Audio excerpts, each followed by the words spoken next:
Sungguh menyedihkan, inilah pesan terakhir Sayyidina Husain sebelum dipenggal dan wafat di Karbala. Sayyidina Husain bin Ali adalah cucu kesayangan Nabi Muhammad yang mendapatkan derajat mulia di sisi Allah Subhanahu wa Ta'ala.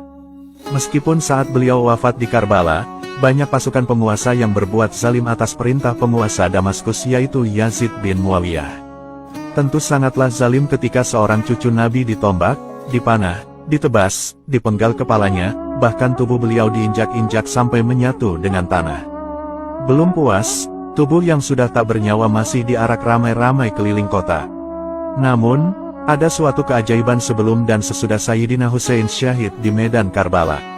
Sebelum wafat, Sayyidina Husain adalah termasuk golongan yang menentang dan enggan berbaiat kepada penguasa Yazid bin Muawiyah yang kala itu dianggap zalim. Sikap teguhnya itu semakin memuncak ketika ada surat dari penduduk Kufah yang berjanji akan mendukung dan membaiat Sayyidina Husain. Akhirnya, berangkatlah Sayyidina Husain dan rombongan menuju Kufah.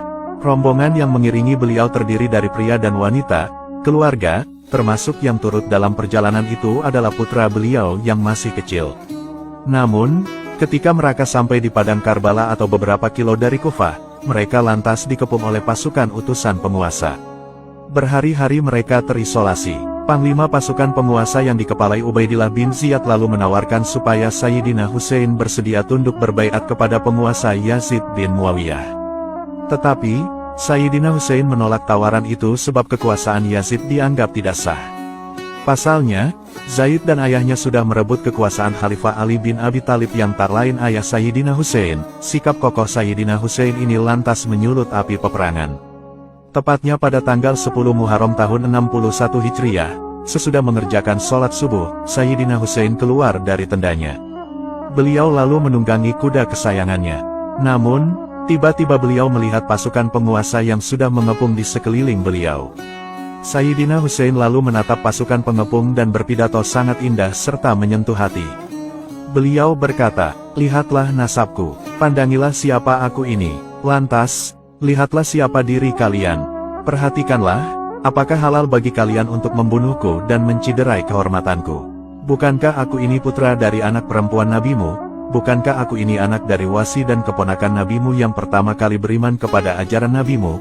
Bukankah Hamzah sang pemuka para syuhada adalah pamanku? Bukankah Ja'far yang akan terbang dengan dua sayap di surga itu pamanku? Tidakkah kalian mendengar kalimat yang viral di antara kalian, bahwa Rasulullah berkata tentang saudaraku dan aku, keduanya adalah pemuka dari pemuda ahli surga?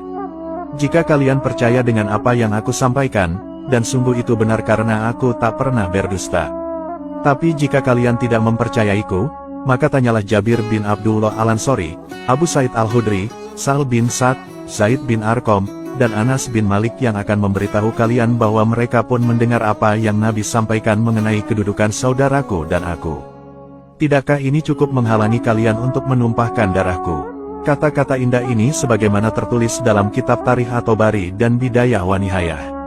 Kemudian, pasukan penguasa Islam saat itu banyak yang sudah buta hatinya, dengan tega mereka menyerang Sayyidina Husain, keluarga, dan juga rombongannya. Tidak peduli pria wanita dan anak-anak dibantai semuanya hingga tewas mengenaskan. Pasukan penguasa dengan tega meluncurkan panah, menombak, menyabatkan pedang kepada Sayyidina Husain dan pengikutnya. Sayyidina Husain yang sudah lemas tak berdaya lalu dipenggal dan diinjak oleh orang-orang zalim itu. Jeritan dan tangisan takbir menggema di padang Karbala. Semua orang yang keluar dari kemah terbunuh semuanya. Namun, ada beberapa rombongan Sayyidina Husain yang selamat. Salah satunya adalah anak laki-laki Sayyidina Husain yang bernama Sayyid Ali Zainal Abidin yang masih kecil berumur belasan tahun. Beliau selamat sebab tidak keluar kemah dikarenakan sedang sakit. Orang-orang yang masih selamat, lalu dijadikan tawanan oleh pasukan penguasa. Mereka yang tertawan lalu dibawa ke Kufah lalu ke Damaskus bersama kepala Sayyidina Husain yang terpenggal.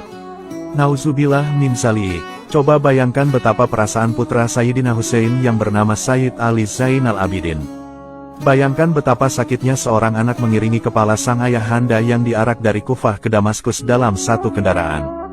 Kepala Sayyidina Husain dipertontonkan di depan istana kepada semua orang. Siapapun yang lewat harus mencaci maki jenazah kepala Sayyidina Husain. Pertontonan ini berlangsung sampai Yazid bin Muawiyah merasa puasa. Setelah puas, Yazid lalu melepaskan para tawanan. Setelah bertahun-tahun pasca wafatnya Sayyidina Husain di Karbala, ada sebuah keajaiban yang terjadi di makam beliau. Hal ini juga menandai betapa Allah memuliakan cucu Nabi Muhammad Shallallahu Alaihi Wasallam. Habib Umar Al-Hafiz pernah mengisahkan, bahwa saat kepala Sayyidina Husain dipindah dari Askelon Palestina ke Kairo Mesir, ternyata jenazah kepala Sayyid Husain masih utuh. Padahal sudah bertahun-tahun dimakamkan, ternyata kepala mulia Sayyidina Husain masih utuh dan berbau wangi layaknya jenazah yang baru meninggal dunia.